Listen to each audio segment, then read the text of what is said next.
Afternoon, ladies and gentlemen. Welcome to our monthly meeting of the Cobb County Board of Zoning Appeals. As is our custom at this time, I'd like to introduce Officer Meredith. Officer Meredith is going to come forward, ladies and gentlemen, and if we'd all please rise, Officer Meredith will lead us in the Pledge of Allegiance. I pledge allegiance to the flag of the United States of America and to the republic for which it stands, one nation, under God, indivisible, with liberty and justice for all. Okay. Thank you, Officer Meredith. For those of you that are here for the first time, let me give you a little insight on how we're going to conduct the meeting.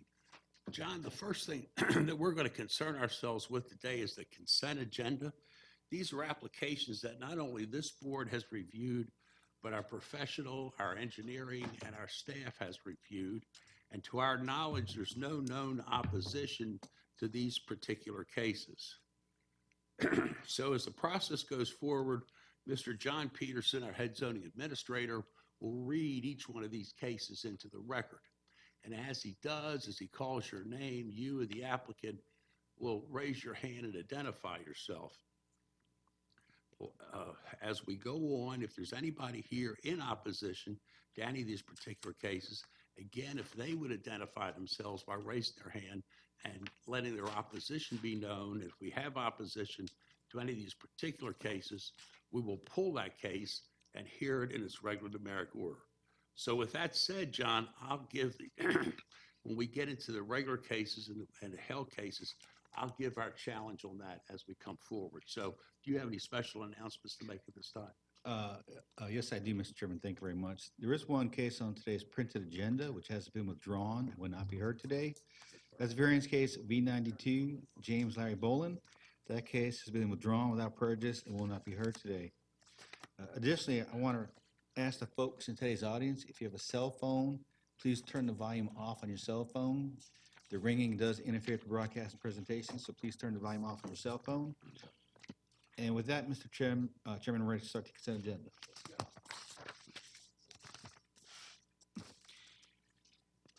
Cobb County Board of Zoning Appeals variance hearing consent agenda for October 9th, 2019. Variance case V91, Joseph K. Aldridge and Catherine R. Aldridge request a variance to reduce the front setback from required 35 feet to 28 feet in land lot 818 of the 16th district. The property is located on the east side of Canton Chase Drive, south of Canton Lane. Staff recommends approval. Is the applicant present? Let the record show the applicant is here. Is there anyone here opposed? The variance case is V91. Let the record show there's no one opposed. Variance case V93, Deborah J. Collier requests a variance to allow a second electrical meter on a single-family residential lot. 2, allow an accessory structure, which is an approximately 2,209 square foot garage building with overhang, be located to the side of the principal structure. And 3, reduce the setbacks for an accessory structure over 650 square feet for the approximately 2,209 square foot garage building with overhang, from required 100 feet to 24 feet adjacent to the south property line, and to 30 feet adjacent to the east property line in land lot 200 of the 20th district. The property is located on the south side of Old Stylesboro Road, north of Stylesboro Road. Staff recommends approval, subject to the following conditions: traffic comments, stormwater management comments, accessory building not to be used for dwelling or commercial purposes, and no rental of the accessory structure separate from the primary structure or vice versa. Is the applicant present? Let the record show the applicant is here. Is there anyone here opposed? The variance case V93. Let the record show there's no one opposed. Variance case V94, Jim Shelton requests a variance to allow a second electrical meter on a single-family residential lot, and 2, allow parking and/or maneuvering on a non-hardened and treated surface, which is a gravel drive, in land lot 602 of the 19th district. The property is located on the north side of Moon Road, east of Florence Road. Staff recommends approval, subject to the following conditions: traffic comments and fire department comments. Is the applicant present? Let the record show the applicant is here. Is there anyone here opposed? The variance case V94. Mr. Chairman, there's 2 people opposed, so we'll pull that off consent and hear that in its regular order. Okay, Madam Secretary, we'll pull 94 and here in its regular numeric order. Okay. Variance case V95, James Phillips requests a variance to allow parking and or maneuvering on a non-hardened and treated surface for a gravel drive located in land lots 539 and 572 of the 19th District. The property is located off a private easement west of Scott and Castle Lane. Staff recommends approval, subject to the following conditions: traffic comments, sewer comments, and fire department comments. Is the applicant present? Let the record show the applicant is here. Is there anyone here opposed to variance case V95? Got one person opposed? One? Okay. Got one opposed, Mr. Chairman, so we'll pull that off consent We'll also. pull that also, V95. Okay. All right, variance case V96, Demetrius Ingram requests a variance to allow an increase in the maximum building height from 35 feet to 42 feet in land lot 695 of the 17th District. The property is located on the west side of Cooper Lake Road, south of Daniel Street. Staff recommends approval, subject to the following conditions: traffic comments and sewer comments. Is the applicant present? Let the record show the applicant is here. Is there anyone here opposed to variance case V96? Let the record show there's no one opposed.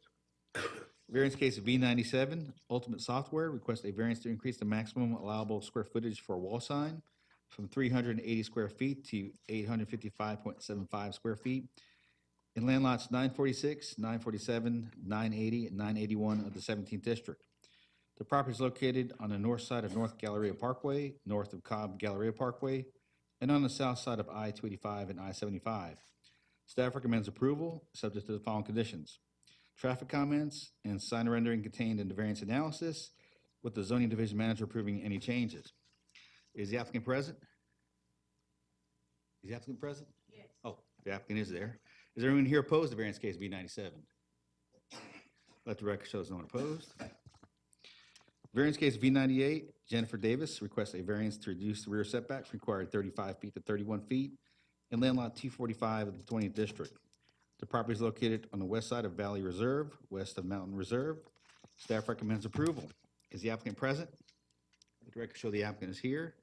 Is there anyone here opposed to variance case of V98? Let the record show there's no one opposed. And finally, variance case V99, Handcrafted Homes Incorporated requests a variance to, one, increase the maximum allowable coverage from 40% to 44%, which is not needed anymore, so we're going to delete number one. Two, reduce the rear setback from required 30 feet to 27 feet. And three, reduce the front setback from required 20 feet to 18 feet, which is existing in land lot 8 of the 1st District. Property is located on the north side of Woodhaven, west of Woodlawn Drive, and staff recommends approval. Is the applicant present? Let the record show the applicant is here. Is there anyone here opposed to variance case V99? Let the record show there's no one opposed, and that completes the consent agenda, Mr. Chairman of the board. Okay, it's back to this board for discussion, and with the exception of V94, V95 that we will hear in the regular cases, is there any comments, discussions, or comments from any of my board members? If there's, Fred, do you have something to say? Yes, Mr. Chairman, thank you. On V98, please just let the record reflect that the motion to approve will be made subject to approval of lot grading plan as contained in the stormwater management comment at page 92 of the October 9, 2019 variance analysis prepared by Cobb County Planning and Zoning Division. Okay, any other comments on that? All right, any comments from my fellow board members? Okay, ladies and gentlemen, I'll entertain a motion to approve everything except V94 and V95. I'll make that motion, Mr. Chairman. I've got a motion. I've got a I'll second. second. Okay, with the exception of V94 and V95 that will be heard in the regular agenda, I have a motion for approval. I have a second. No other discussion. I'll call for the vote. All in favor or all opposed? Ladies and gentlemen, we're going to approve that with a 4-to-1 vote for approval. Ms. 4 to Williams 0. is not. 4 to 0.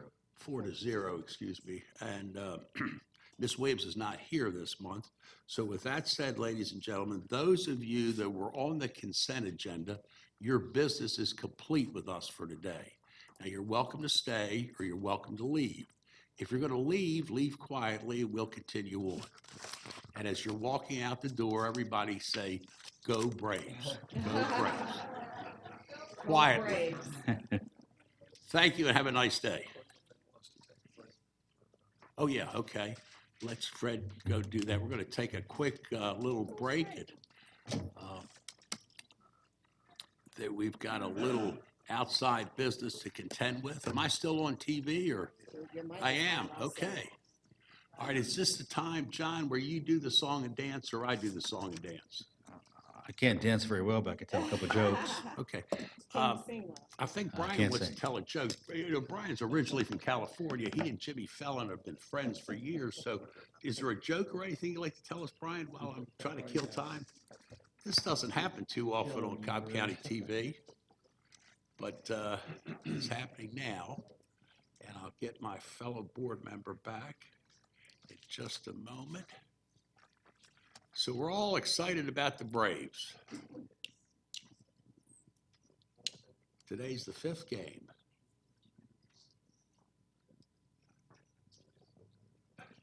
Mr. Lawyer, I feel like Vince Scully up here getting ready to make a big call, and I just can't pull it out of myself.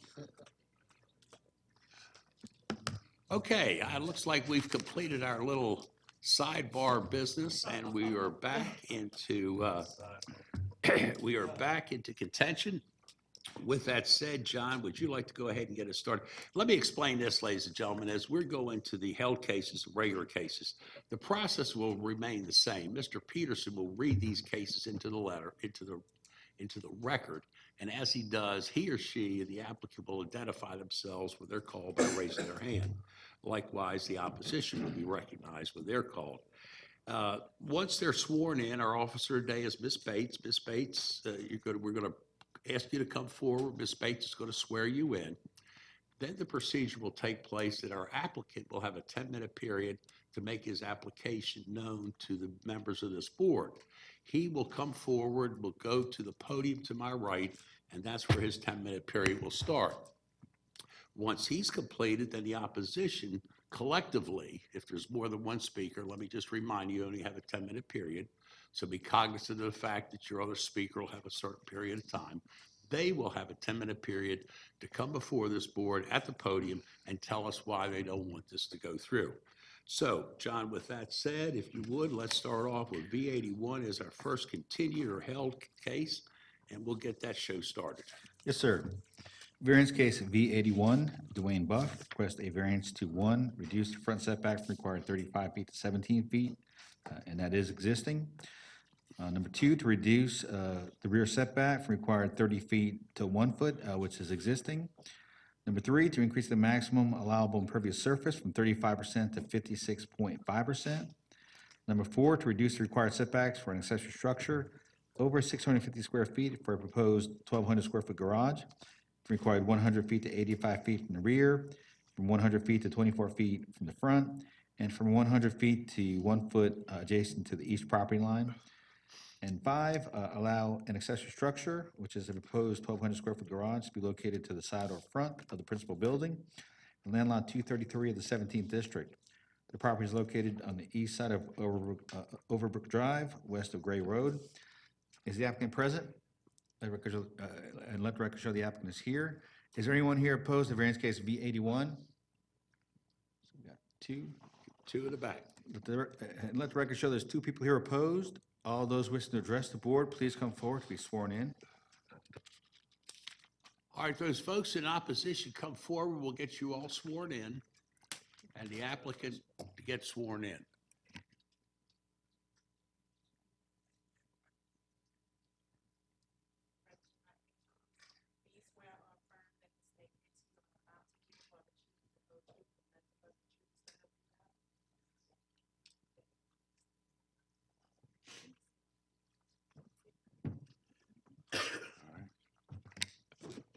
All right, sir, for the purpose of the record, if you would, please give us your name. My name's Dwayne Buff. All right, Mr. Buff, we heard your plea or your story last month. Is there anything you want to add to that? That you have a 10-minute period, and obviously you can tell us whatever you like. So Yes, sir. just go ahead and get started. Yeah, I've been working really hard with Monique and David and my surveyor Now, David architect. being, we got to identify all these people. David Braden Brenman. with the stormwater management in Yes, Cobb to- County. to And who be- is the third person? It was Donald something with Survey Plus for my architecture for Very good. engineering, so that I can Okay. I can comply with the zoning to be that 40%, but to make up for 5% of that in water remediation, like a dry well or something from my gutters to catch the water to make up for the over the impervious surface. I have a new plan that actually works well because I've been working hard trying to, I've taken in consideration in multiple times that we've changed this plan in the last 30 days to take in consideration my neighbors. I've worked with Monique and David. I've mentioned multiple times that I'm trying to consider my neighbors in the way that we plan this so that I can be a peacemaker in my neighborhood. For some reason, they were Okay. dispelled with me. So I'm working hard to try not to cause any strife in my neighborhood or with the neighbors that are here to object today. I just want that to be said. I have worked hard, and I've been very transparent about that with everyone that I planned this with. So what we have planned is to actually cut part of this driveway that I poured off and just put 2 rows of pavers going back behind the fence. There's no thing going across the yard. There's no garage anymore, like it said. Let me stop you right there. Do you have anything you can show us? Do you have the new survey? Yes, Well, let's put it up on the screen, how everybody in this room and everybody at home that's watching us can understand what we're talking about. There we go. And we'll give you a pointer and a microphone, and you explain to us what we're looking at. in the previous plan, when I was here last month, and we know that got rejected, I had planned on putting a driveway across the entire front of the property here from this new driveway that I had poured, which is existing now, to the driveway on the other side. That was declined, and I'm okay with that. It was suggested that because of the parking situation that I have, just to extend this driveway onto here, but I had to stay within the 40% that Cobb County allows. When we were doing this, it was really hard to get that 40% and still extend it. So what we ended up doing was cutting part of the driveway off that I had planned on putting across. We cut that concrete off in the proposal and just added pavers here. And then now, if you look here, the impervious surface comes to 40%. We Right. can't see that. Let me, I'm pointing with the pointer. yeah, but, Oh, it's not on no, the, there you go. if you look right here where I'm pointing the pointer, Yep. that says 40% for the Okay. percentage of impervious surface that is allowed. Plus, on this survey here, we've planned for the remediation of that 5% over, which is a dry well detail that will be applied to the property to compensate for the impervious surface that I'm over by 5%. And I've been trying to work to be compliant with the zoning to do that. And in the planning, I've been trying to be very considerate to how this would affect my neighbors. And I've mentioned that on multiple occasions so that I can, not, whatever I've done to upset them, to not upset them anymore. So I'm sure we'll hear from them in a minute. I don't know what's going on because I've had no contact with them. Stay with the subject. What else do you want? Where is this dry well going? Is this a new dry well? It'll be going approximately right here. Well, we can't see You that. can't see that, can you? Move All right. I've talked with David about how the drainage would work, so I can have a gutter with a downspout going to like a cistern system that has gravel and different aggregate that helps disperse the water a little more slowly than running off of the property. And by doing that, the cistern can be like right here or right here, buried in the ground with grass covering it. You wouldn't be able to tell it was like a dry well from the street, but it would compensate for the 5% that I'm over on the impervious surface. All right, anything else you'd like to tell us? No, that's pretty much it. I'm just trying to be in compliance with the zoning. Okay, you've got a couple of minutes. So let me just, to recap, are you going to have a total of 40% impervious surface? Yes, sir. 40%, no more than 40%. That's correct.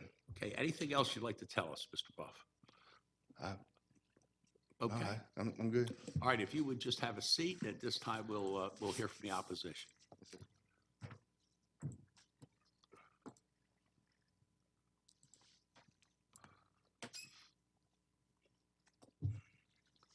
All right, ma'am, again, give me your name, please, first. Pat Newton.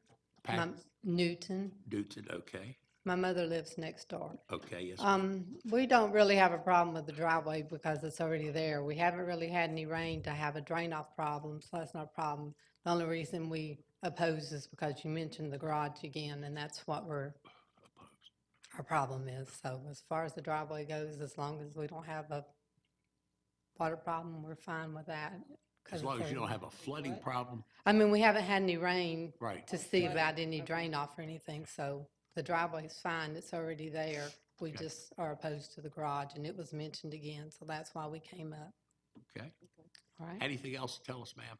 No, we're fine with the driveway. Okay, I'll hear from the other young lady.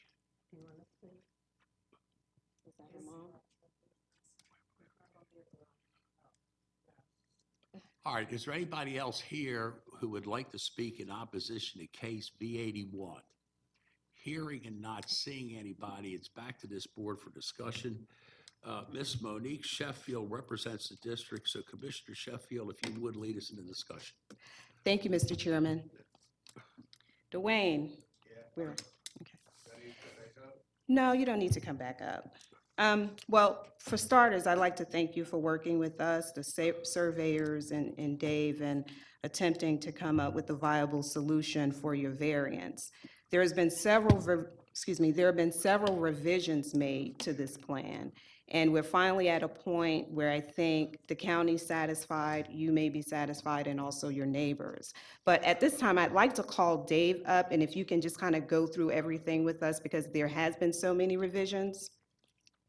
And just also, if you would just add and explain how the neighbors would be impacted by the impervious surface being at 40%. Again, Dave Braden with the Stormwater Management Division. Yeah, I appreciate Dwayne and Donald working with us to revise the plan. Donald was a little bit confused about how the impervious credit gets calculated. So he on the plan, he's oversized that dry well quite a bit. So it doesn't need to be quite nearly that large.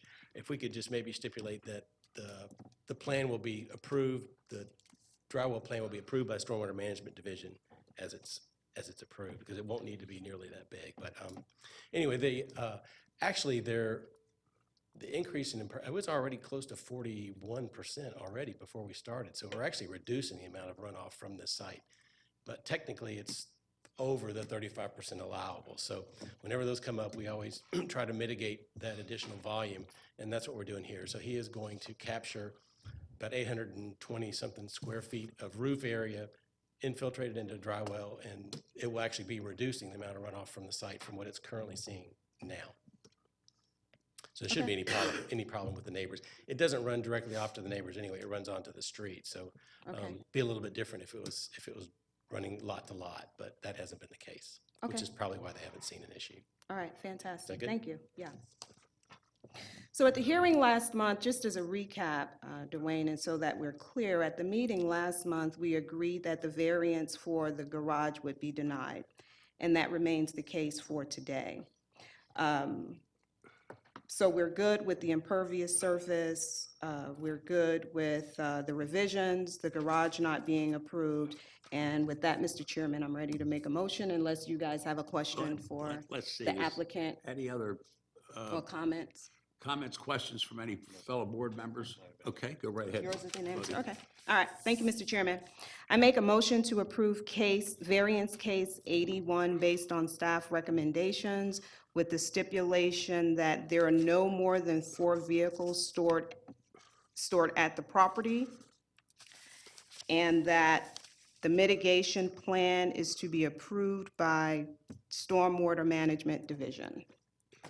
Good, I've got a motion. Let's get a second before we get John? discussion. But wait a minute, hold on. Let me get a second on this. Oh. I've got a second. Okay, now, we're in the discussion period. Mr. Peterson has a comment. Okay.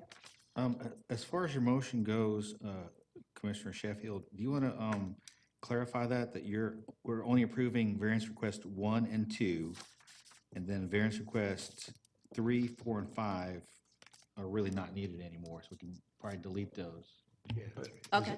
Don't we need 3 up to 40% still? Is it 40%, Dave? It's Yeah, 40%. We need to revise that to 40% then, So we need 3. We don't need 4, or 5. and we don't Okay. need 5. 4 and 5. We don't need 4 and 5. Okay. Okay. All right, so we revised the motion to reflect those two changes, and the second is okay with that? All right, I've got a motion, got a second. Any other discussion? Call for the vote. All right, we're going to approve that motion based on Ms. Sheffield's motion on V81 with a 4-0 vote. Yes. Okay, thank you, ladies and gentlemen. Thank you, folks, for coming. Thank you. John, let's go to our next one, which would be V89, I believe. Yes, sir.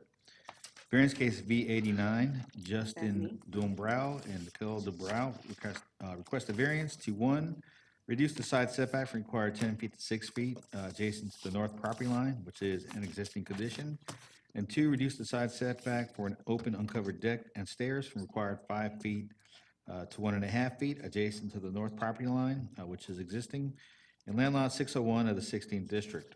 The property is located on the west side of Barn Hill Drive, east of Blanton Court. The applicant is present. Is there anyone here opposed to variance case V89? Okay, raise your 3. hand again. Let me get a head count. 4? 3 and up. Says 3 opposed. All those wishing to address the board, please come forward to be sworn in.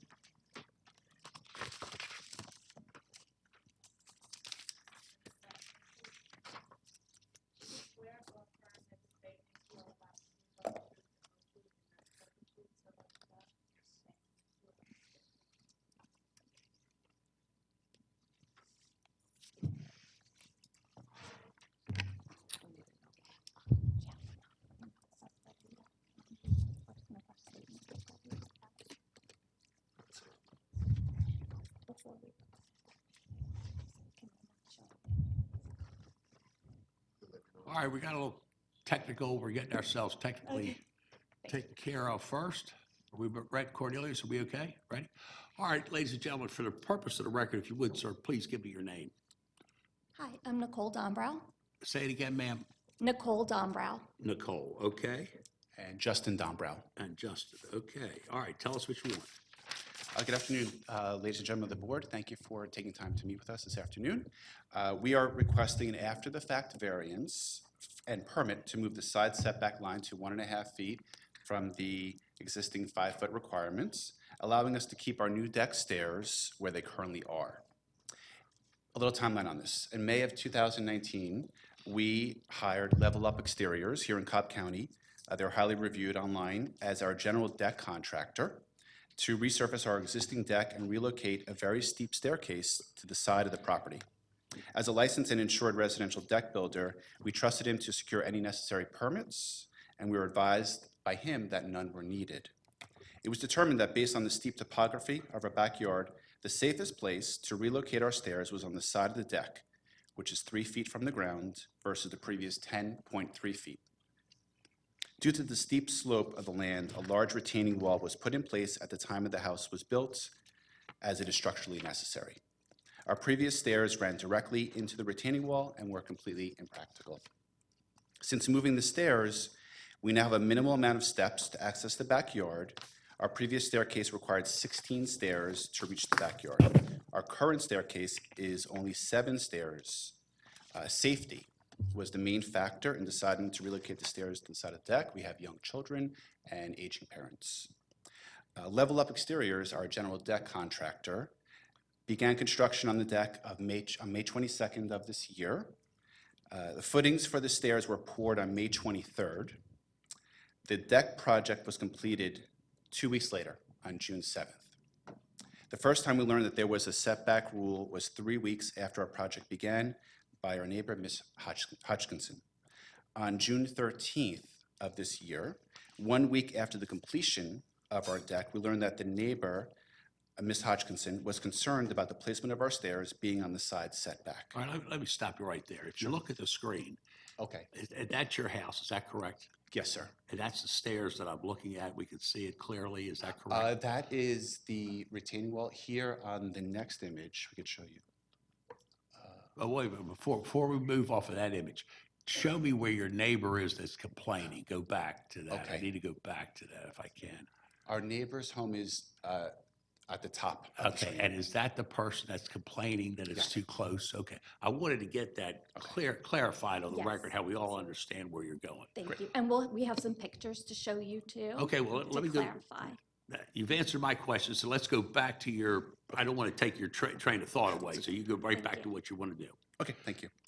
Okay, so on June 13th, which is 1 week after the completion of the deck and the deck stairs in question, our neighbor, Ms. Hodgkinson, was concerned about the placement of the stairs being on the side setback. We felt terrible, and we did all we could to help resolve this issue. We wanted to make it right, because as we didn't know about this rule, we learned about the side setback rule from our neighbor. Ms. Hodgkinson did not mention her concerns to us until 3 weeks after completion of construction. She and her resident daughter were present during the build. Ms. Hodgkinson was on site on numerous occasions to check the progress of the build and was positive and complimentary to us and the contractors. She stated over and over how much she loved our new stairs. At one point, she even asked one of the contractors to come over to her house to give her a quote for a porch renovation. Ms. Hodgkinson's daughter, Ms. Schwartz, who is present here today, began taking over all correspondences about our deck, insisting that, quote, as an executor of her mother's estate, end quote, she would not be comfortable if we did not have a variance or a permit for the stairs. We met with several new contractors to find another way to install the stairs so they would not be on the setback. We suggested a compromise of moving the stair structure in closer to our deck by 2 feet.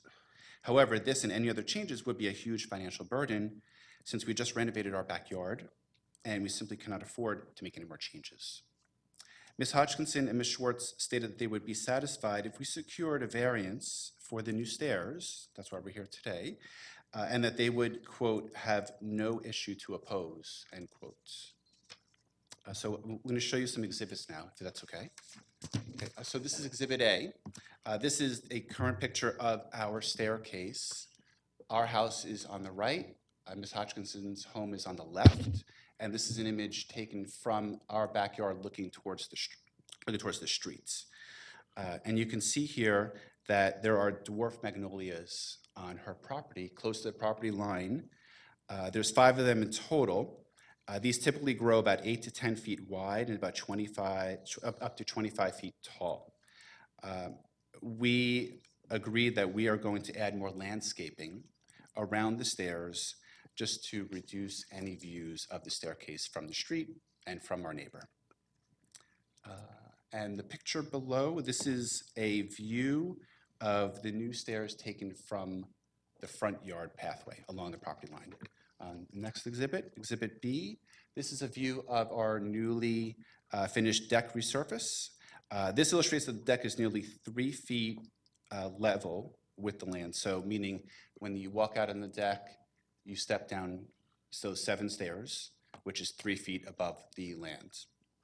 And this allows us to have minimal stairs required because, again, safety was our main concern. And to reiterate here, to mention actually, at least 5 homes in our neighborhood have done the same type of project as well, which represents approximately 10% of the homes in our neighborhood.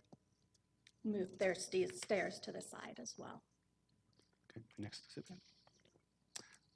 And so this image was taken on the property line on the street, looking towards our backyard, and you could see on the left that the stairs are barely visible from the street view. Our home is on the left, and Ms. Hodgkinson's home is on the right.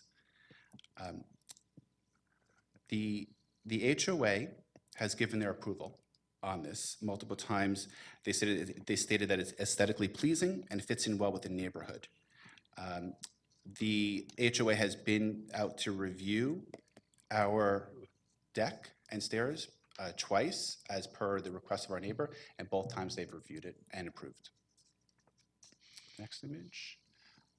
On this image, you could see this is a picture taken from the street looking towards the backyard with our house on the left. Ms. Hodgkinson's home is on the right. In fact, you could see here that the concern about the homes being very close together, and we'll show you another image later, is very valid. The builder built homes very close together. Yes, sir. Let me ask a question. Is that car your car, or is that your neighbor's car? Our neighbor's car. Your neighbor's car? Yes, Okay, just yes. wanted to clarify that. Just Thank to illustrate how close their house is to ours, and their argument that the stairs make our homes seem even closer together. You can see here that they really are close together based on whether we have stairs there or not. Yes.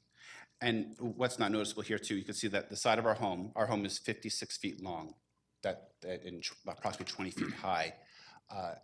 This is the closest point between our homes, between our home, the dark brick, and then her garage. The stairs in question are behind this. You can see they're barely visible in the picture. There's more of a distance in terms of about 20 feet between the stairs and her home behind that.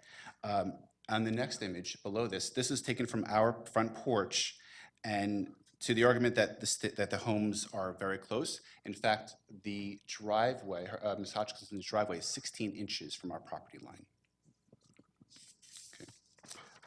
And one last one. In other words, we're trying to illustrate that Ms. Hodgkinson's argument that our stairs make our homes seem too close together is refuted by the fact that our homes were built close together, and her driveway lies 16 inches from our property line.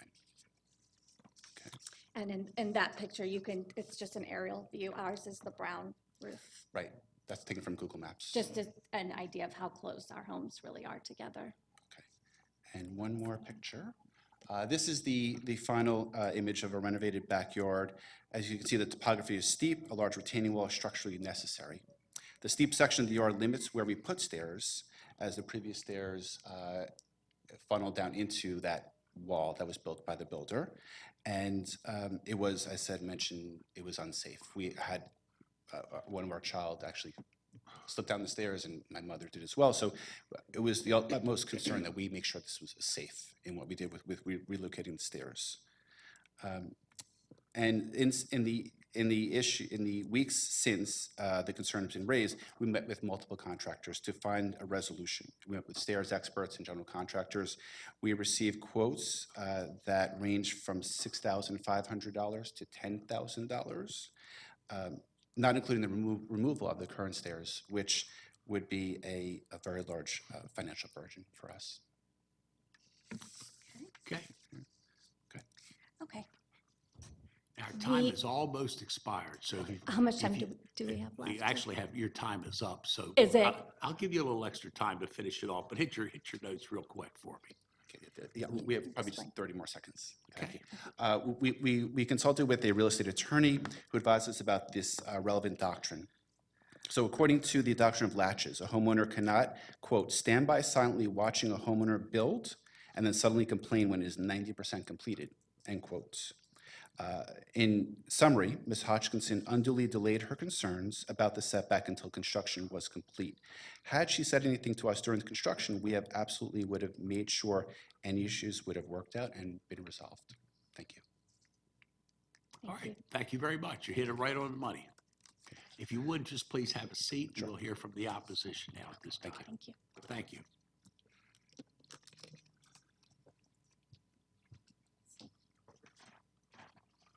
We will add 30 seconds to the opposition's time, just to make fair. All right.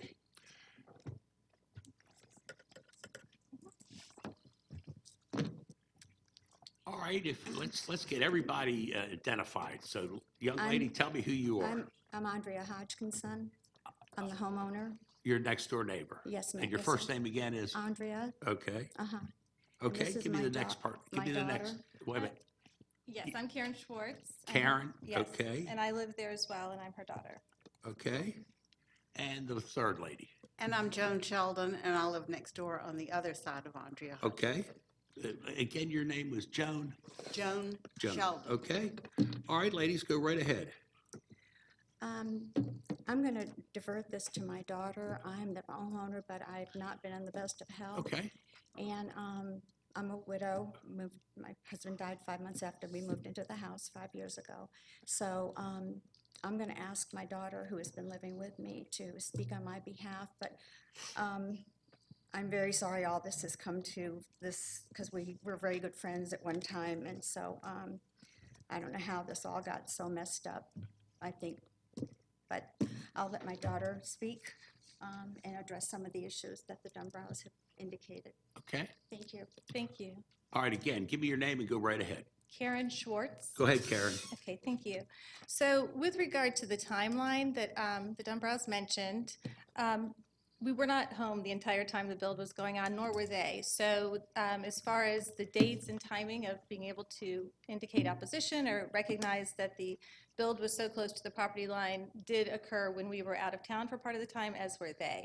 So some of that time frame about the build being done and when to notify them didn't happen when people were in town. So along with that, though, I do have concerns that I understand, and they brought this to our attention, that we had a certain amount of time to notify them of a concern before it was completed. However, I would assume that would mean if permits were filed and variances were filed ahead of time. We did not know that those things were not done until after the fact also, which then brought up our concerns that we shouldn't have a build like that so close. You can see where that chair there would be kind of where their stairs come out. And if we were to put up a fence, which is our plan, the close proximity between the property in that picture. Can I just interject here? This picture was taken from Ms. Hodgkinson's house and mine because I have a fence up. So it's just to show with a fence up how close it is. Mm-hmm. That's not where their stairs are. It's the other house, but it's the same footprint. Wait a minute, it either is the stairs or it's not the stairs. You say the chairs are not the, The chair symbolizes where their stairs would be. if- okay, Based on, symbolize where the chairs would be. exactly, So, the stairs would be, mhm. I Okay. have the exact same floor plan as Ms. Hodgkinson with a fence up, and the distance is the same. So this picture was taken just to show what how the stairs would look close like. Yes, where ma'am. they are. You threw us off a little bit with your terminology. Go ahead. Right. Karen. So once we became more aware of the variance not being filed and the permit not being filed, we expressed concerns about how this could impact resale. And that's when it came to my attention that as the executor of her estate, I was very uncomfortable with having that possibly be something that could impact the sale of the house from a financial standpoint, negatively impacting the property value, as well as not having the proper permits on file could delay a closing. So we asked them, can you take care of this and get this done properly? Aesthetically, yes, we feel like it is not, aesthetically, we don't feel like it is not appealing, but what our concerns are the proximity and the impact on the possible resale and the property value. So over time, it's come to our attention that the homeowners association, what they do approve is the aesthetics, not necessarily the location. And when this was submitted to the homeowners association a year prior, this was not the design that was submitted and approved by them. When we brought it to the attention of the homeowners association, as they mentioned, they indicated they're not the enforcement of it. They only can approve aesthetically. So they couldn't necessarily enforce that anything changed. That's where this committee comes in. So we just want to make sure you're aware that the homeowners association approves aesthetically, but not necessarily. And the homeowners association also was not aware of the setback laws, which we can get into in a minute.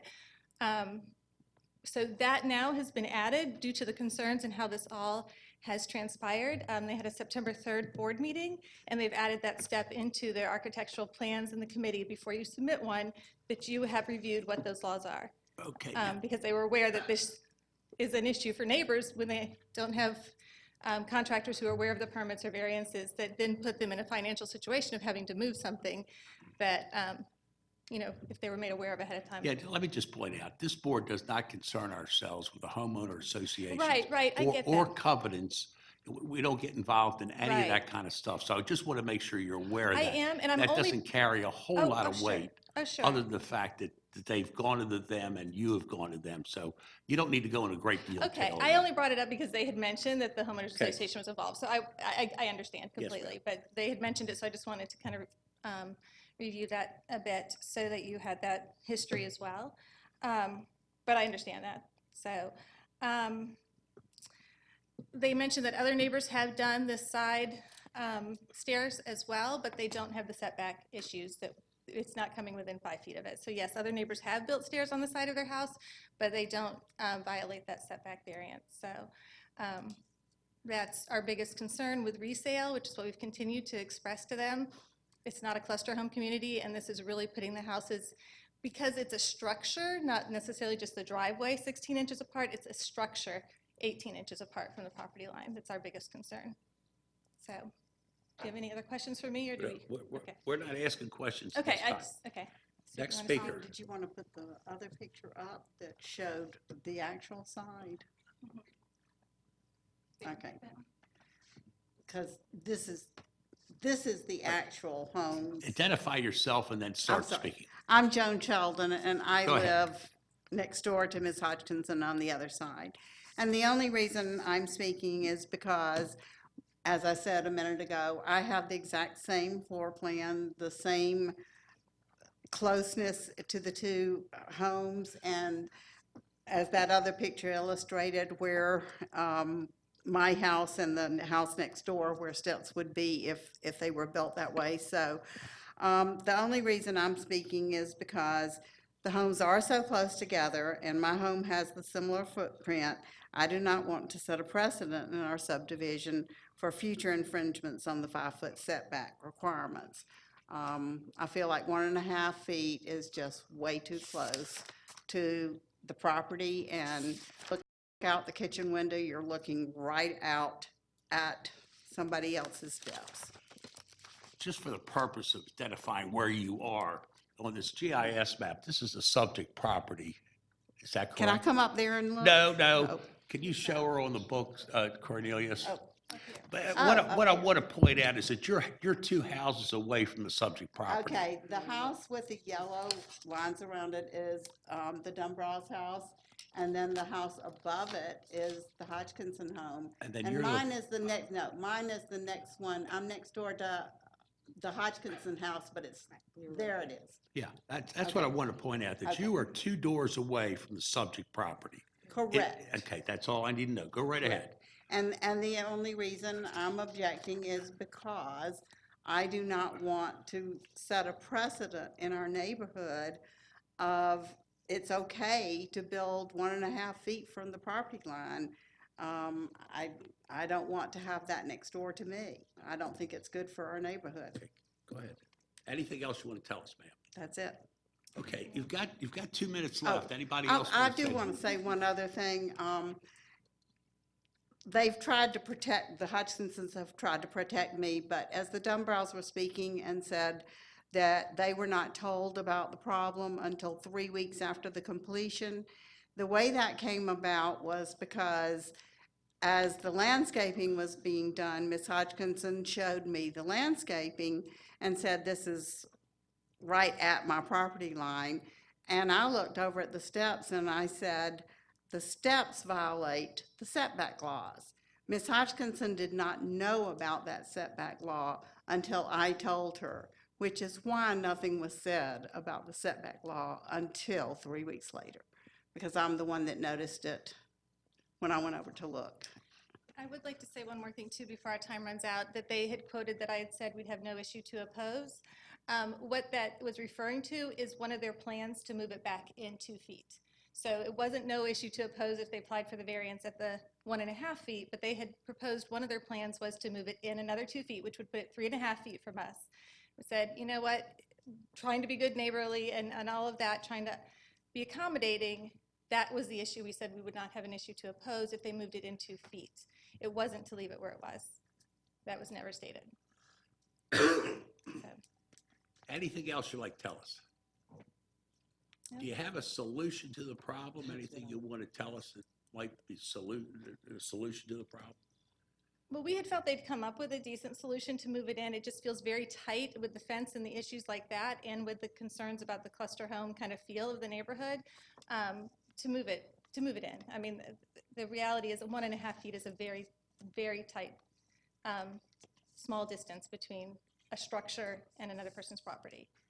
So that was, their solution was at one point, and we said okay to that, and then I understand it's costly, and perhaps they could go back to their builder to say you didn't apply for these things properly for compensation, but that's not the issue here, but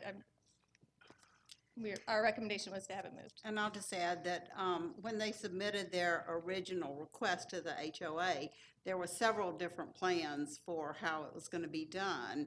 So they obviously had some other ideas originally, and as I understand it, but I'm not saying this is the fact because I was told this hearsay, that the builder of the deck suggested this other option for the steps, and that's when they did it. And to me, if the builder suggested this without knowing, a licensed builder, not knowing setback laws, and suggesting something that you don't need a building permit, you don't need a variance, I would think that they could go back to the original builder and get the builder to do something about it to not cost so much money because he misled them. It's a very unfortunate situation because they were misled by their builder. All right, anything else? I just appreciate your listening and hearing us out. Thank you, ma'am. It's very I unfortunate. appreciate you saying that. It's very kind of you. Yeah, well, All right, for the purpose of the record, is there anybody here wish to speak in opposition again for case B89? Hearing and not seeing anybody, it's back to this board for discussion. Unfortunately, Ms. Williams is out of town, and I guess I'll start the discussion.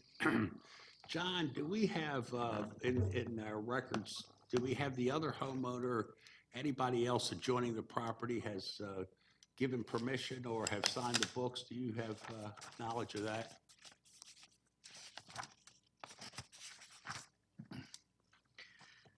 Mr. Chairman, they did turn in a petition signed by 7 of the neighbors. In and- favor. And they did send letters to 2 of the neighbors who they could not get signatures from. Okay.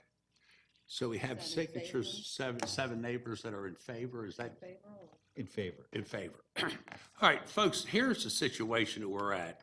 Unfortunately, we've got an R15 piece of property that's about 1/3 of an acre. So when you hear about the big McMansions that we're building in West and North Cobb and East Cobb and all over the place on postage stamp lots, this is exactly what we've got. We've got a young homeowner here who I think their intent, as they indicated in their presentation, was they hired a reputable builder. The builder told them they didn't need a permit. That's the first big mistake. And of course, as a homeowner, we don't necessarily check on all those things, and we kind of believe it.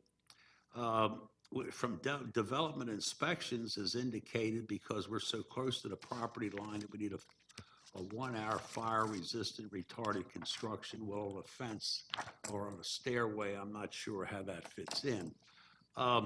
So we've got some problems on the other, on both sides. When the first initial complaint came in, we all noticed that it came in from 2 houses up. So that raised a red flag as far as this board is concerned.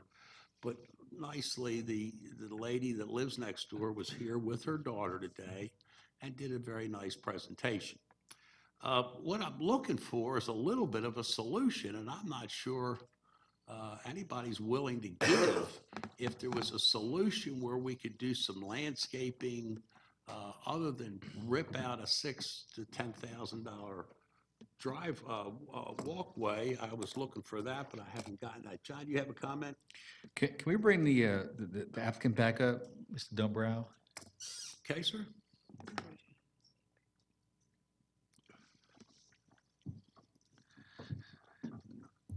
And correct me if I'm wrong, Mr. Dumbrow, but I thought you said that you could move the deck over 2 more feet if you had to, or the stairs. Is that right? So yes, doing that would require it to be completely destroyed and then rebuilt. So we're still facing the same issue with that burden of cost as well. And we are more than happy to landscape whatever, if there's more trees that can cover it, that they'd never have to see it, we are happy to do that. So we can, I guess what you're getting at, John, it could be moved 2 feet. It would be a costly move, but it could be done 2 feet. Is that what you're saying? That's what, Yeah, that's your in one of the question. pictures, the deck staircase comes out from the deck a couple of feet, it looks like. Right. from The main And, structure. and what would that run the reduction to, from 5 feet to what, John? To 3.5? 3.5? 3.5 feet. And we're almost there. If they moved it over. I mean, that's one option, but that's an expensive option too, as you indicated. They have to be completely dismantled and done that way. Landscaping, have you talked to a landscape architect? Has he come up with any ideas that Yes. could be done there? Yes, and we have proposed even putting some trees on their property if that would make them happy to block off any vision. Have you had that conversation with your neighbor? Yes, they said no. Okay. And they have said no, is that what you're telling me? Yes. Okay. Before these people sit down, my fellow board members, Ms. Williams is not here, so is there any questions that you folks may have? Brian, do you have any comments or questions at this Yeah, time? the landscaping was the obvious first consideration. How about fencing? Our neighbors actually plan to put up a fence, so by them putting up the fence, it really separates their property from ours, and so we're also not sure why they're so against the stairs if they're planning to put up a fence anyways. Would you be willing to put up a fence? Sure, we can I put mean, up a fence on, if it would make them happy. I'm just trying to figure out a if compromise we here. put, that- yeah, if they want us to be in charge of that side And of have you the gone back to your fence. builder now that you know what the county code is to see what the builder might be willing to do? Yes, and the builder hasn't been very communicative with us since we've addressed these concerns with him, which is making us have to go to other contractors and kind of start over again. Brian? That's it? No, that's it. Anybody else before I move on? Okay, so we've talked about a fence. Have you broached that subject with your neighbor, that pay part of the fencing or to pay a portion of the fence? Have you had that discussion? or- We haven't, but we would be happy Okay. to do that, absolutely. Okay, well, let's go. I have a question for Monique the Sheffield. opposition. Can they come back up? to the Okay, podium? if you folks would have a seat, we'll have the opposition come back up.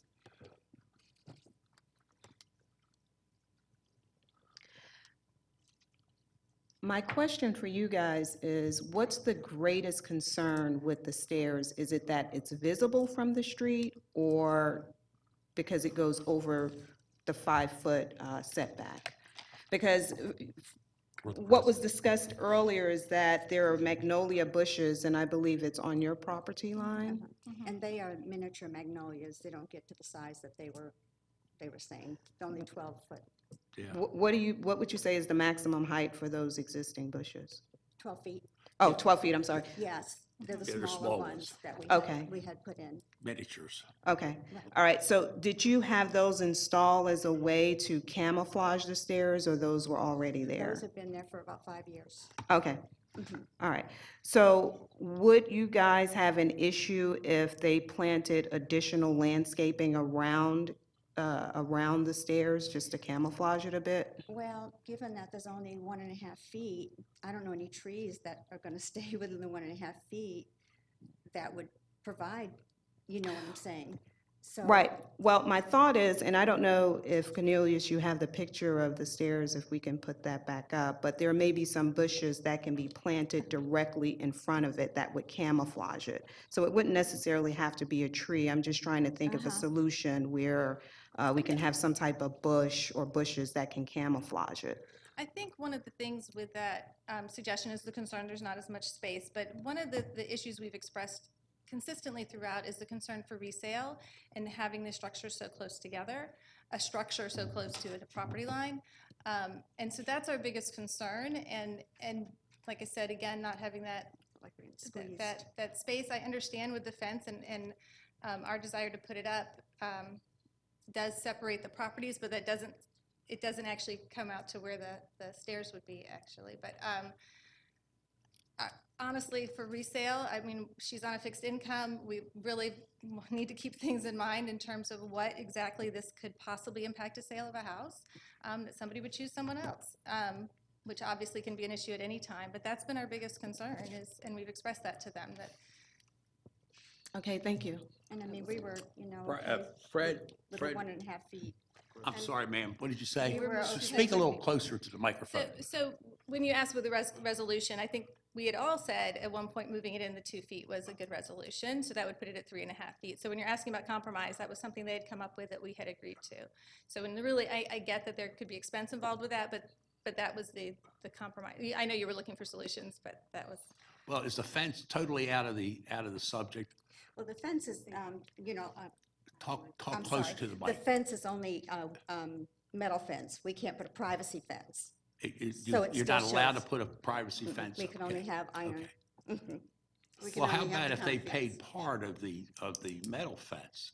Well, I don't know that we want to joint own something Oh, you like wouldn't that. know. I think they would contribute. It'd go Oh, on I your see. property. I You would see. end up owning it. All I'm trying to do is look for a solution Yeah, that yeah. if they gave you X number of dollars, Mm-hmm. rather than spend $10,000 to rip the fence down, they gave you X number of dollars Mm-hmm. and you put it towards a nice wrought iron fence. Would that work for you? That's the question, I think. Yeah.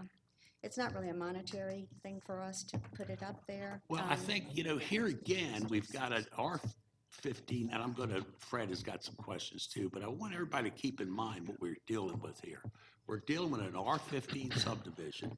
We're dealing with, 0.35 acres, a third of an acre piece of property.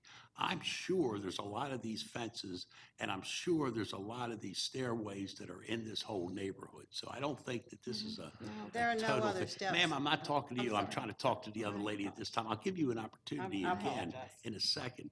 So we're just trying to look for different ways to try to I help each understand. other. With that said, I'm going to turn over to Fred. Mr. Chairman, my question's for the applicant, so. Okay, if you folks would have a seat then, please. Okay. Could I just say one No, thing ma'am, that wasn't? not at this time, not until we ask your question. Thank you very Okay, much. Just thank you. have a seat, thank you. The applicant, and please come back up.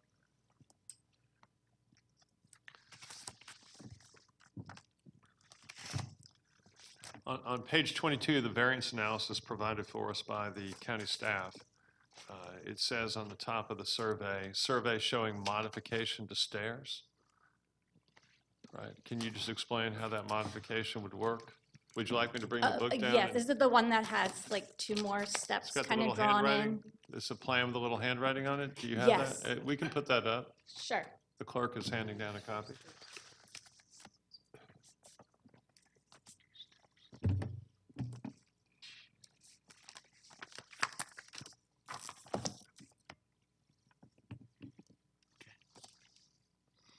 Tell me about that modification. Oh, okay. So what we had. We'll give you a microphone, I'll ma'am. speak right here. Okay. So what we had proposed is because Ms. Hutchinson was concerned that once she puts her fence up, there won't be enough room to walk around the staircase. We said that we would propose adding an additional 2 steps from the other side of the staircase so that if she has a fence, we can easily walk to the backyard. So just putting like a couple of extra steps there because she was concerned that when their fence is up, we won't be able to walk around. And there are also those pencil holly trees that are very tall and skinny and can go between a fence and the staircase to completely make it private. I do have a question on that particular topic. In the picture that we saw of the stairway, I think it was the previous slide maybe, is that what we saw that was planted already? So yeah, down to the right of the steps? Oh, yeah, so it would be something like that, Okay. yes. And you would propose to plan those where? Right next to the stairs on the other side, so that they would grow really, really tall and thin right there. A fence wouldn't be in the way. Okay. Does that make sense where to put them? Okay. Fred, it's still your turn. Just one more series of questions perhaps for you. Did you consider the possibility of just shifting this whole stairway a couple of feet in and just adding a couple more steps coming down and some support materials underneath? So the whole thing would be 2 feet closer to your existing porch? Yes, so we addressed this with the builder who built it, and we also had several other contractors come in. It can be done. It would just be very costly because they can't move it without taking the whole thing down. So between that and putting up a brand-new staircase, we're just looking at such an expense where we just feel we can resolve this in What- so many other ways. What's the support underneath this? Is this like a wood frame with a typical stairway pattern to it correct. that these are resting on? The support is pressure-treated wood. The actual deck is Trex, so most of it is not reusable. It is highly fire retardant as well. Yes, I know you had that concern, but yes, it is level B. Are you familiar, Fred, I don't mean to interrupt, but I bet these folks haven't even seen the staff recommendations. Have you seen the staff recommendations yet? See, the book is published on a Monday, and the applicant, he or she really doesn't get a chance to see that, so they're a little bit in the dark when we talk about development inspections, the site review and stuff like that. I just point that out to our folks at home and our folks here at the audience, how they'll understand that. All right, any other questions or comments from my fellow board members? Okay, I will, because Ms. Williams is not here, I'd like to wrap this up by saying this. We've heard both sides. We understand both sides. We understand the situation that you're in, but obviously you're in the wrong. I tell you what, you folks just go have a seat now. We won't hold you up there and ridicule you any more than we have to. But you are in the wrong. You didn't get a permit, and it may have not been your fault. We understand that. We understand how business works. Our solution to this is to really try to work with neighbors. After everything's said and done, when we walk out of this building and you folks go back to your neighborhoods, you're still living with your neighbors. So we're trying to, in everything that we do, we try to think or keep that in the back of our mind. I do think there may be some solutions here. One is that your neighbors are adamant that it needs to come down or it needs to be moved over. The other thing is you have said that maybe some landscaping. If you do any kind of landscaping, it would be done with the approval of the Cobb County arborist. It just wouldn't be hilly-milly. It would be done by professional engineering people that would okay and approve this. Likewise, if any construction has to be done, at this point, this stage of the game, our Cobb inspectors are going to have to be involved, and they're going to have to go out there and they're going to inspect everything. So either way, we're going to protect the present homeowner and the next door neighbor homeowner. I don't think we could resolve this right now. So my motion would be that we'd hold this case for 30 days until our next scheduled meeting to give this property owner and the next door neighbor an opportunity to have some discussion to see if there's any kind of give and take, any kind of compromise that can be made. Again, we run into this a lot with big houses on small, very small lots. And this is an R15 subdivision. There is a 5-foot setback, and we're not always in favor of the way the builders do these things, and we're left with that. As far as the homeowners associations are concerned, any of their covenants and all that stuff does not apply in Cobb County. We're not interested in that, but we are interested in neighbors being friends and neighbors for the rest of the period of time they live there. So with that said, I'd make a motion, we hold this case for 30 days. Do I have a second? I'll second. Okay. Any other comments? Nope. Yeah, I was comments, actually, Fred?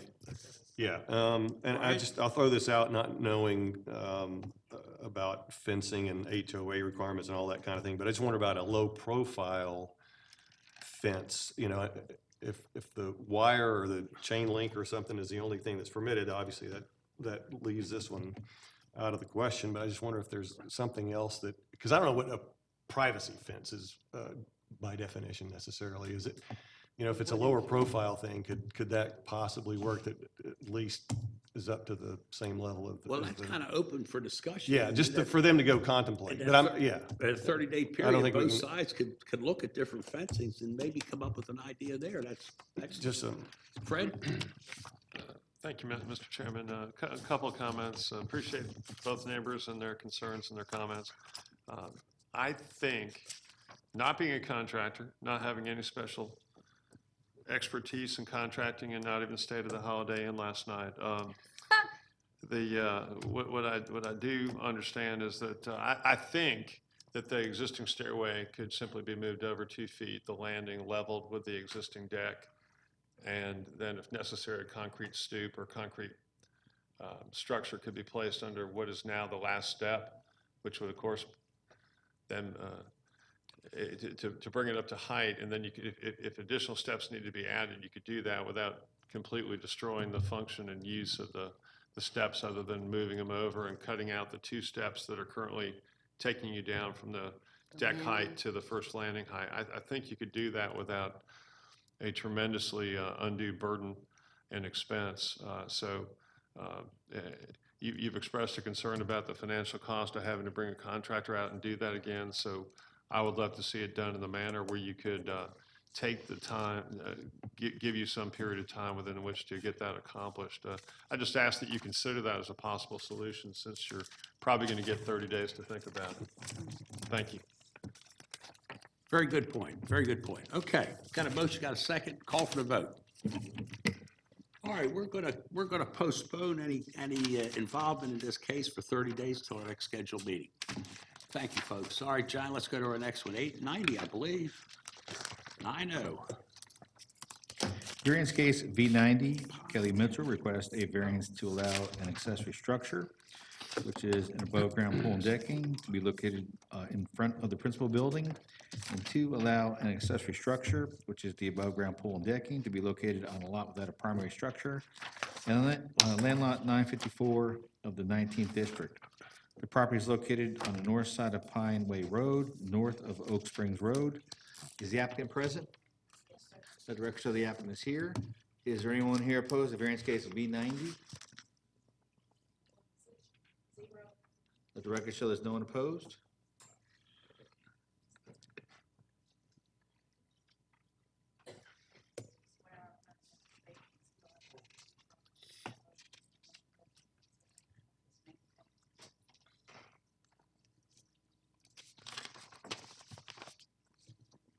All right, young lady, for the purpose of the record, if you would, please give us your name. Kelly Mitchell. All right, Kelly, tell us what you're asking for. What's going on? Well, actually, unfortunately, with my ignorance, I already put the pool and deck up and didn't know I wasn't supposed to. I did it. I'm sorry. That's all I'm right, take your time. nervous. Kelly, just take your time. My husband and son both have real health issues, so for them to be able to exercise and stuff, I put an above-ground pool on the side of my home because my backyard has the septic tanks and is a runoff from the neighborhood. Okay, is that a picture of your home up there? Yes, sir. Okay, So, so you got a septic tank on one side, is that what you're telling us? in my backyard. And it's a runoff, so all the water runs from the neighborhood down the way the neighborhood is, so I couldn't put it in my backyard. So I put it on the side of my house. And unfortunately, not knowing that I needed a permit, the neighbors helped me put it up, and they built a small deck so my husband could get up and down and get in it. So I've been trying to follow all the guidelines that I'm supposed to do, but I keep getting different things told from different offices, whether it's the zoning office or the building office. So all I'm gonna do is what I have to do to be able to keep it up, if possible. All right, how big is it? How long is it? It's How a long you had it 22 there? by 52 inch pool. It's an above ground pool. It's 2 inches deep, 5 inches deep? it's 52 inches, but the water, so it's about 4.5 feet deep. Okay. What else, ma'am? Tell us. I've had different people come out there. I went to the zoning office. I did everything they told me to do. I filed for the variance. I paid the fines I had to do. They had me go over and file for a pool permit. They put it on hold. They told me, based on what y'all tell me, that I can pay, go ahead and process that after y'all make your decision. The deck has a lock on it. I had one person tell me I had to have a fence from the zoning office, and then I had two other gentlemen tell me it didn't have to have a fence because it was above 48 inches high. And now, speaking to Miss Monique, she's stating that I might need to have a fence around the pool, or I don't understand if it just needs to be like off the deck and around the pool so you can't get to the pool, and put shrubbery up to block it, because this is my side of my house over on the right side. It's just an empty lot. It's like a side yard, not a, so I don't know what I'm supposed to do or what I need to do, but I just need the right directions. All right, anything else? No, sir. Okay, anybody wishing to speak in favor or in opposition to case V90? Hearing and not seeing anybody, it's back to this board for discussion. Commissioner Monique Sheffield is district representative. She'll lead the discussion. Go, Monique. Hello, Kelly. How are you? I'm okay. Good. It's good to finally meet you. You We've had too. several conversations Yes, about ma'am. this.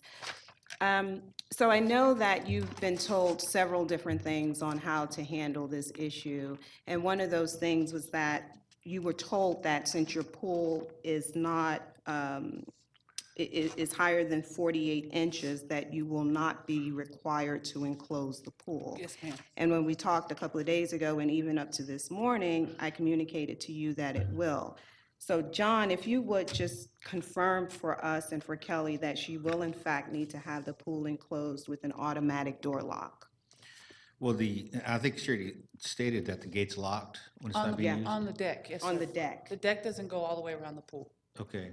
And as far as the swimming pool barrier, Commissioner Sheffield, that's regulated by the swimming pool, the swimming pool code, which our Development Inspections Department takes care of. So their comment in the book says it has to be fenced. But I understand from your email on Monday or Tuesday morning that if it was over a certain height, it did not have to be fenced. So what I would prefer to do with this is let's just stick to the zoning issue and let Development Inspections determine if it needs a fence around the entire pool or just around where the access point is for the pool. Okay. All right. Well, then I guess we'll just deal with the zoning issue then. Yeah.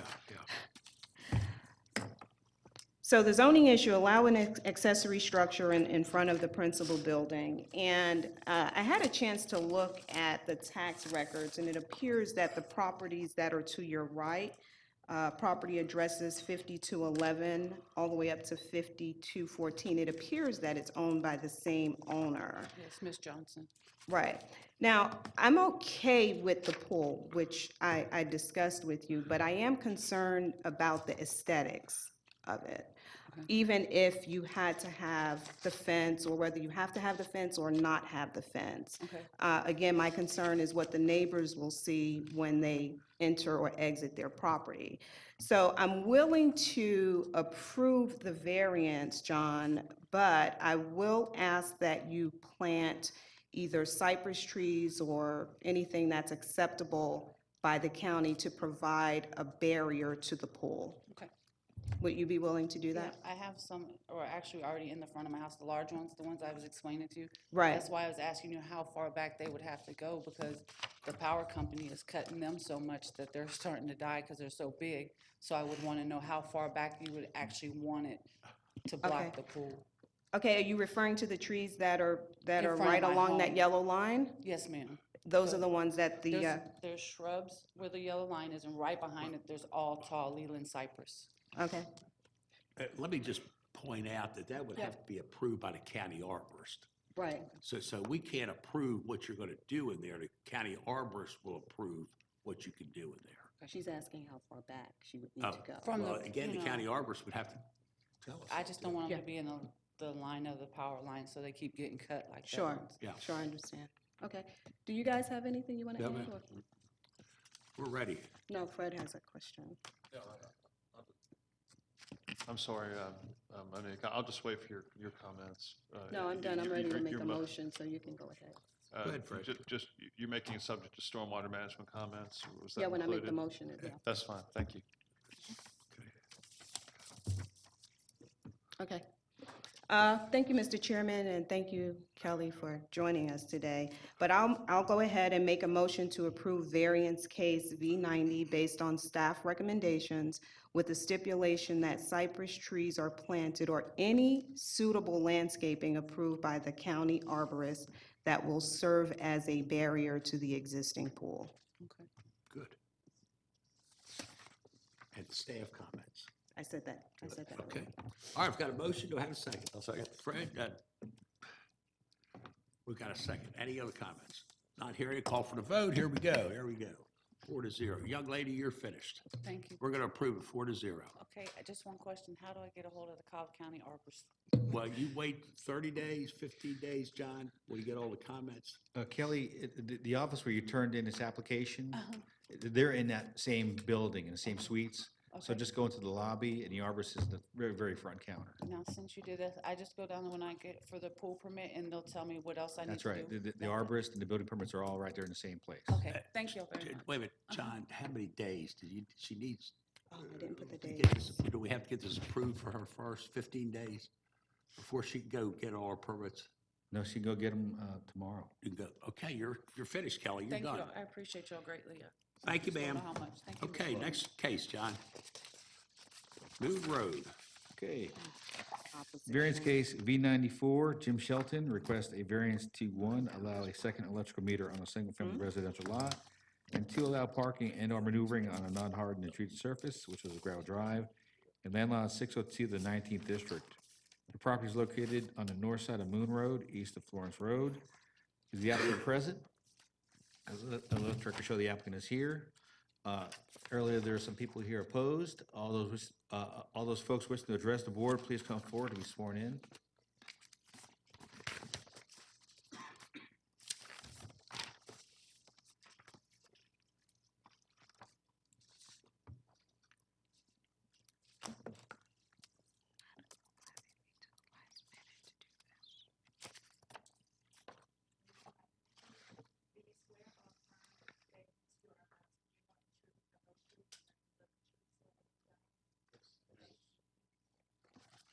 All right.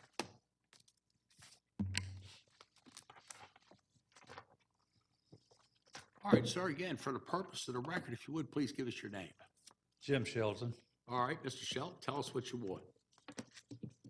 Well, I'm trying to build a house and it's back in my pasture. Give him the picture and he can put it Here's up. a picture of the driveway. That's where it comes off of Moon Road. Okay? And a lot of the property is in the floodplain, but the house is above the 200-year floodplain. And, I had to go back 800 feet to get there. So I own about 25 acres. I've been there for 35 years. Okay? I bush hogged and pastured and horses and whatever. And now I'm trying to build a house back there. And I just need a driveway to get back there to it, which I've got a gravel driveway going back there. And I intend to, coming off Moon Road, about 35 feet to concrete.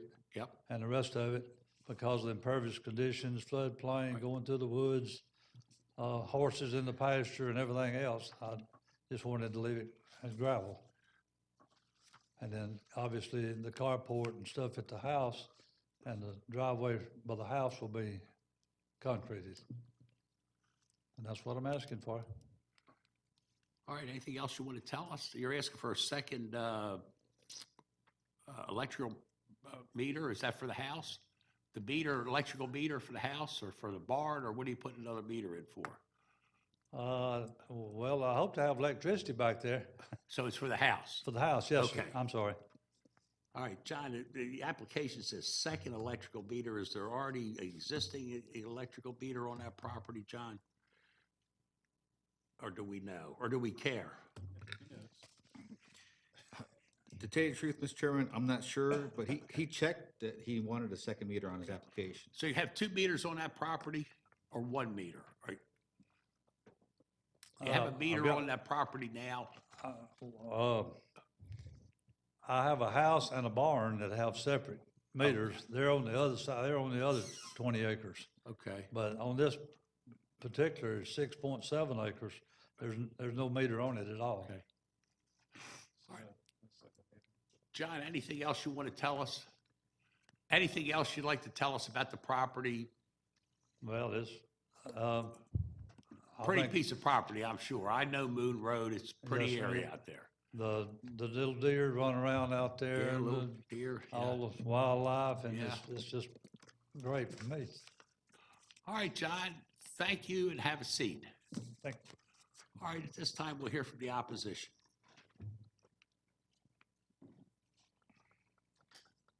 Got two people in opposition, just one speaker, or both of you coming up?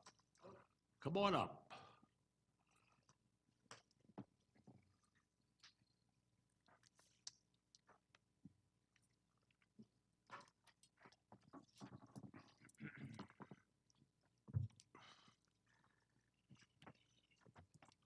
All right, sir, if you would, please give me your name, please, first.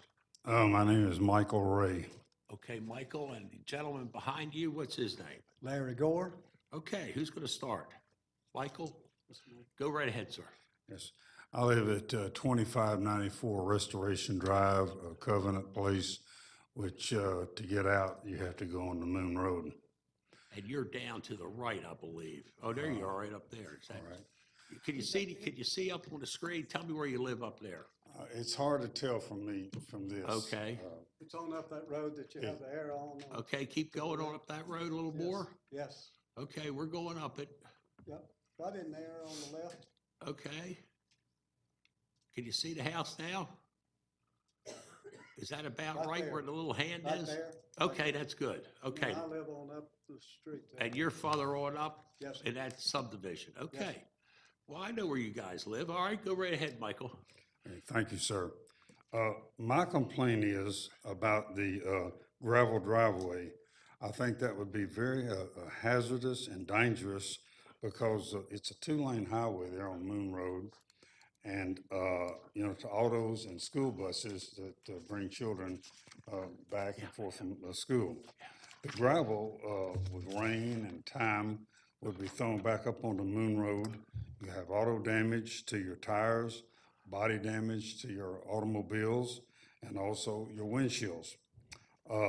I'm not, most of the people on Moon Road, whether they have homes or subdivisions, I said most, maybe not all, have either asphalt or concrete driveways, whether in subdivisions or in homes. The gravel, to my knowledge, and I'm not, the gentleman over here is the applicant, mentioned the fact about a floodplain zone. We have a dam on the other side of that Moon Road, which is Lake Lucille. And to my knowledge, again, Lake Lucille is a 16 to 20 acre lake with a 1.57 acre feet of water. The dam has topped Moon Road in 2009, where the gravel road would be. So, water has also overtopped Moon Road on several occasions since 2009. The gravel driveway would be an eyesore to complete on Moon Road for all the residents that live there, whether they're homes or subdivisions. It would be an eyesore, a nuisance with gravel thrown up onto Moon Road, which is a state road, 35 miles per hour through there. So that's why I'm against it, because to keep the neighborhood looking nice, I think it'd be very appropriate for it to be asphalted or a concrete driveway, not gravel, which I think would deteriorate the quality of our neighborhood, sir. Yeah. Larry, Michael, just to inform you that our staff comments already says the county ordinance requires that 25 feet of that has to be asphalted or concreted. He has to do that. So there's a minimum of 25 feet that's already going to be taken care of. Well, gravel's already been put in there, sir. Yeah, I know, but on top of the gravel, there's going to be, if we approve this, he has to put concrete or asphalt on there. When you enter in from Moon Road. That's correct. Okay, well, I At didn't least, know at least that. 25 feet. And that's the county ordinance, and I'm sure you weren't aware of that, No. but anything like this always has to be a minimum of 25 feet. Thank you, and I appreciate your time. And Michael, thank you very much for bringing your attention. Now we'll hear from Mr. Larry. Larry, give us your last name. Beg your pardon? Your last name. Gore, G-O-R-E. Okay, go right ahead. No akin to Bruce Gore or any of the contractors. Okay, or Alan Gore. All right, go right ahead. I'm proud of Al, and as long as we can breathe, Well, he will be too. did you invent the internet too? Okay, we won't go there. Go right Yeah. ahead, sir. No, I appreciate my oxygen, Okay. and I appreciate those turkey and the deer. That's a beautiful place out there. We live in a conservation subdivision there. Right. And you all know we've been in a pushing match over that lake and the property for a long time. I'm meeting with the county manager the 22nd over the lake. And the lake is a large enough body of water to require a Category 1 dam. The dam was never retrofitted per Cobb County standards when the subdivision was built. And if I were you folks, I would look at that very seriously. My primary concern was all current construction has had paved driveways. Gentleman, family's been here for years. I don't want to disturb his life any more than I absolutely have to.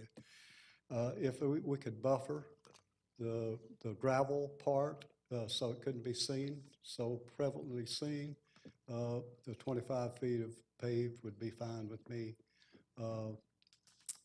And if we could do anything else to preserve that wildlife out there, I'd be happy to meet with you folks.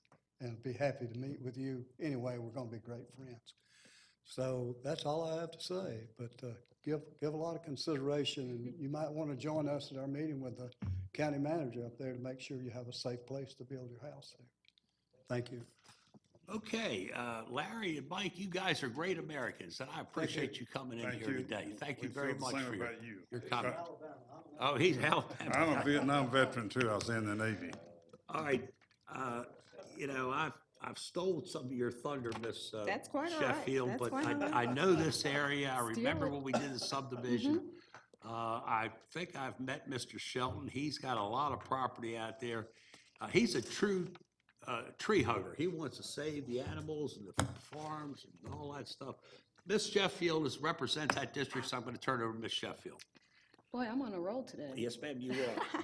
This is an easy one, though. I Yeah, like this one. this is an easy one. And for Mr. Ray and Mr. Gore, it sounds like your concerns will be met by the county requirement of having the homeowner to pour an apron on his property.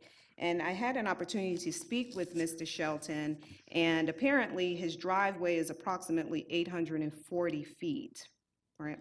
The county, although the county requires just a 25-foot apron, which he has actually agreed to pour 30 to 40 feet. I don't know if that's your plan, but the county only requires 25. So I think that if you do 30 to 40, that would satisfy your neighbors even greater. So I don't see a reason to belabor this unless you guys have a question or comment that you'd like to No, I add. think we're ready for your motion. All right. Well, Mr. Chairman, I will move and grant a motion that variance case V94 to be approved based on staff recommendations. Got a motion? Do we have a second? Do we have a second on that? Say Second for purposes of discussion, Mr. Chairman. Okay, purpose of discussion. All right, Fred, do you have a comment? Just my understanding based on the comments made today is there's not a need for the first variance requested, that there's not going to be a second electrical meter on this property. So we don't need the first variance. If we need the applicant to clarify that, we can. Okay, Mr. Shelton, can you just come back to?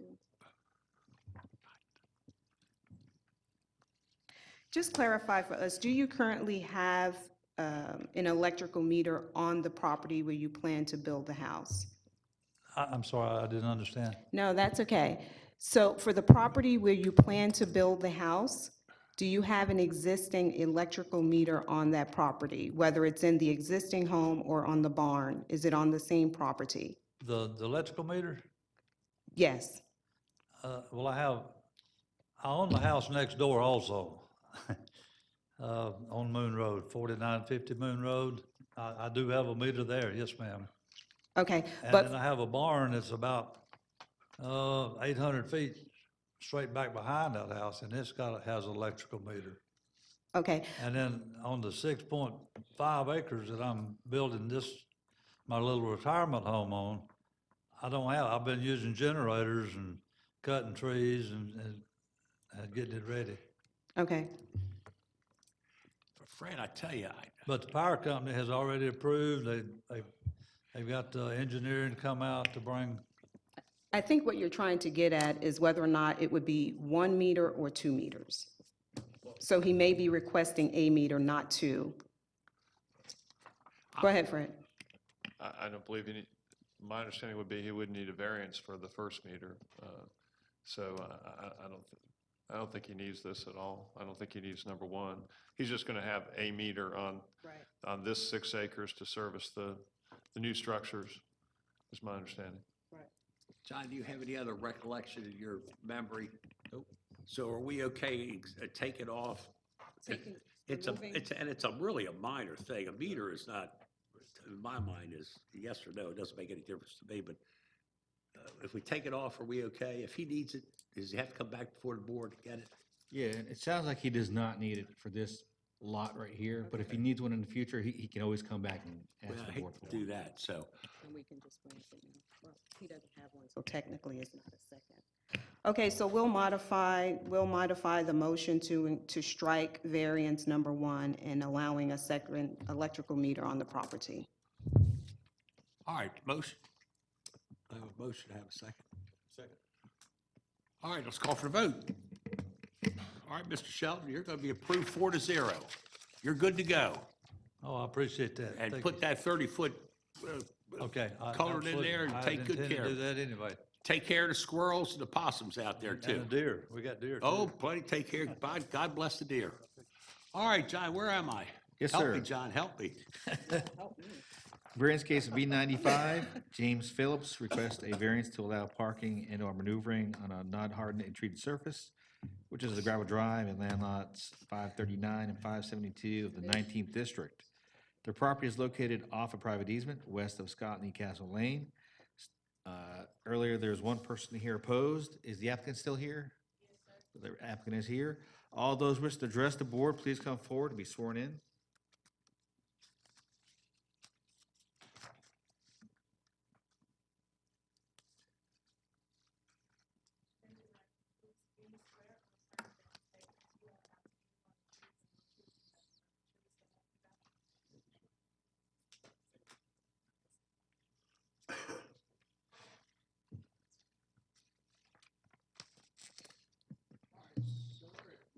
If you would, please, give us your name.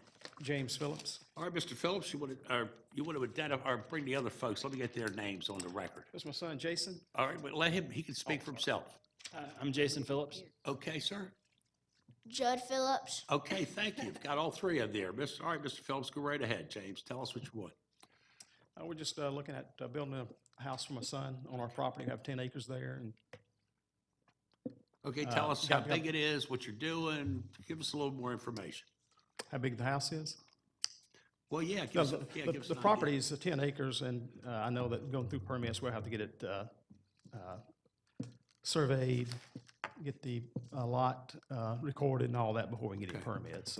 So we're in the process of going through the whole thing. So we're looking at getting a variance to do gravel because a lot of our property on one side is floodplain, and they also got the colonial pipeline running down through there, and they won't let you put hard surface on it. I got to get an easement from my brother that's back there, and he doesn't want hard surface on his property either. But we do have an easement already that goes between, it's in the cul-de-sac there. Okay, and you are, It's got about 100 feet of hard surface there already. okay, and you are aware that 25 feet off the road, you have to concrete that. Yeah, that's over 100 feet right Yeah, now. but Yes, sir. you are aware that the first 25 feet has to be asphalt or concrete. Correct. You understand that? Yes, sir. Okay. And you can go over colonial pipeline, you can gravel over, you can concrete over with their permission, it can be done. So I just want to correct what you said. Oh, You can, absolutely, all the pipelines can go across anytime. okay, But because you we have to would, have to get their permission. Yeah, and we met with them. But anyway, there's a floodplain on the, Okay. and they said we could only go 45-degree angle or 90. Oh, 90. Right. They prefer 90. All right, anything else you want to so- tell us? That's it, just Is it, looking at good. just give us an idea about the house. Is it 100 square feet, 2,500 square feet approximately? What do you think the house is going to be? 4,500 square feet. 4,500, okay. Anything else you want to tell us? No, sir, just ready to move on, start building a house, so. Okay. Two guys behind you, you want to say anything, sir? Yes, my name is Jason again. Just want to reiterate a couple things. There is an existing 90-foot plus, maybe 100-foot concrete driveway from Scotney Castle back to my uncle's property. From that point, we're requesting the gravel around, and then we'll have concrete or cement up by our house, up to the proposed house. When I spoke with the Colonial Pipeline, they were very intent on it being sorry, I'm a little nervous, a non-pervious surface, okay? So they wanted it to be the gravel. They wanted it to be something that if they got to get in there and dig it, they can get down and they're not tearing this thing out. Plus, they would allow me an additional encroachment because I have to cross it not just once, I have to cross it once, twice, and I have to parallel with it, which is a no-no to them, but they said they would allow that in an area if it was under gravel. And that's basically the deal right now. Anything else? That's it. All right, folks, just have a seat. We'll hear from the opposition.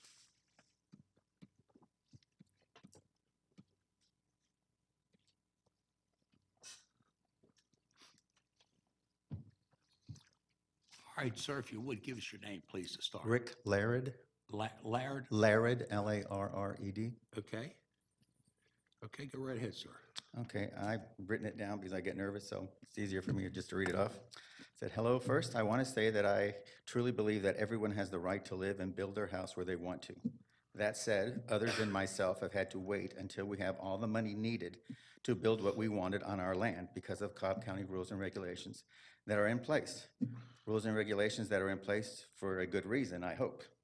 So why should this be any different? My neighbor to the right of me cannot build a house behind her current house because they did not allow a septic tank because they were afraid that water would leach into the stormwater area that's around there. Yet they're building a house relatively close to the stormwater.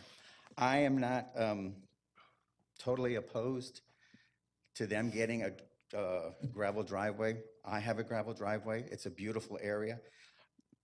It's probably going to be even better to have a gravel driveway than it would be a asphalt because more rain-off is going to go into the stormwater area and into that lake.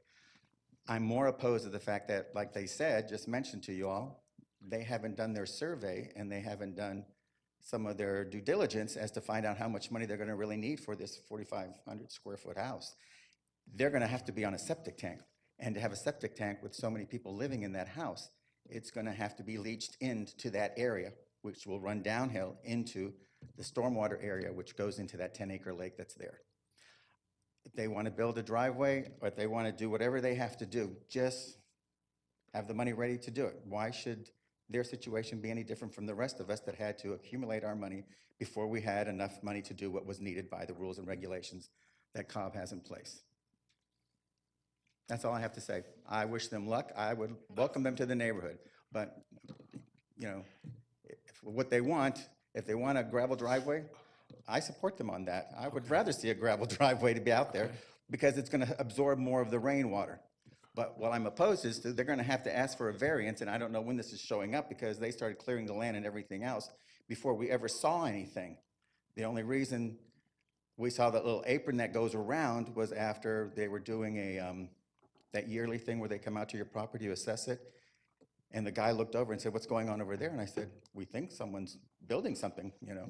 Okay, Rick, the only thing we could deal with is what's in front of us right now. The only thing in front of us right now is to allow parking and maneuvering on a non-hard surface. That's the only thing. Whatever happens in the future, in your crystal ball or my crystal ball, I don't know, and I can't deal with it. I can only deal with what I have right now. So as time goes on, if there's stormwater problems, that'll come to us later on. But right now, all we're dealing with is the hard surface.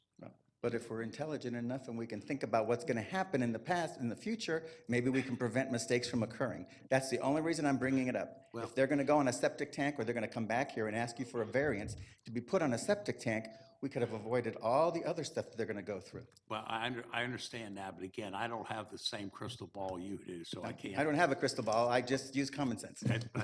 Very true. But Anything if- else you want to tell us? If all Rick? if all they want is to have a gravel driveway, kudos to them. I think it's the best idea. Okay. These other pavements are just making the water run off faster. Sure. The land isn't absorbing it. It's hard for everything else. And the animals get confused sometimes on hard driveways, to be honest with you, because I have a farm and I have lots of animals. Right. So I welcome that, a gravel driveway. Just Thank be careful when the variance comes for a septic tank, because then there's going to be a lot of opposition, because that's going to be a problem for the lake, and stormwater should be aware of that by now. All right. Thank All you, right, Rick. thank you for listening to me. Appreciate it. Thank you, sir. Monique, this is your district. I'm going to turn it over to you. Okay, all right. Thank you, Mr. Chairman. To echo what the chairman said, what's before us is to determine whether or not we will allow a parking on a non-hardened surface. The opposition clearly does not have an issue with that, but what he has a problem with is not before this board today. So with that, Mr. Chairman, I will make a motion that we approve variance application V95, based on staff recommendations or comments. All right, I've got a motion. Do I have a second? Second. Okay. Any other comments? Not hearing any. Call for the vote. All right, ladies and gentlemen, boys and girls, we're going to approve that V95 based on all staff recommendations with a 4-0 vote. Thank you very much. John, we're almost finished, John. Are any other comments you may have? Okay, ladies and gentlemen, before we leave, I need to approve the minutes from the September the 11th meeting and also the October 7th meeting. Do I have a motion on those? Sure, I'll make a motion to approve those. Okay, got a motion. Do I have a second? Monique, second. Monique, I'll second. call for the vote. All in favor, signify by voting. That's 4-0. Ladies and gentlemen, that should conclude our business for today. I'd like to remind everybody, go Braves, and be careful going home. This young officer, we got to get him on the road because he's one of the Cobb County finest that's going to direct the traffic in and out with a big smile on his face today. So with that said, thank you and enjoy yourselves.